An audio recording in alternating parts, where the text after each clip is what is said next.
Hello, welcome back to another video, guys. In this video I am going to go through this fault code here, P1103 mass airflow sensor range. You may get the engine management light on, you may lose power here and there in lit mode, intermittent, or you are constantly losing power.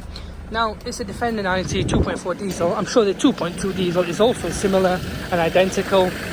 If you're having this fault, let me just turn the engine off because it's really noisy.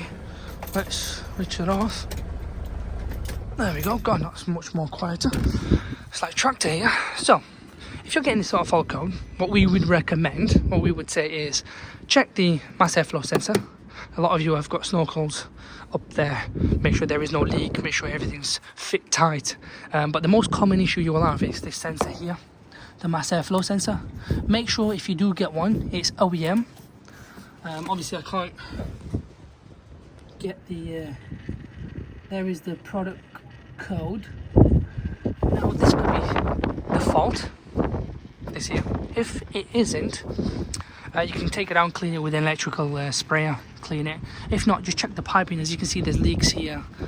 Check over there, check in here within turbo, the actuators, check within the air system. Now it could be this faulty, or it could be the manifolds, but then again, if it is this side, what we would say is do a smoke test, see if there's any leaks. If there is, that'll be a ka-ching for you, you know, you're there, you just need to sort the air leak out. Obviously if it isn't, just check the sensors one by one. A live data would be the best option in this case, but most common issue is this here. You've also got to remember, obviously that code is generic for air loss. Sometimes you may get underboost as well as a fault code, and it could be the intercooler, so you've got to check the pipings to the intercooler. It may be the pipes, or it may be the intercooler itself, or the other pipe. So it's just a case of hit or miss. But like I said, the smoke test should cure, well I want to say cure, obviously it doesn't cure it, just helps you, guide you to where you need to be really.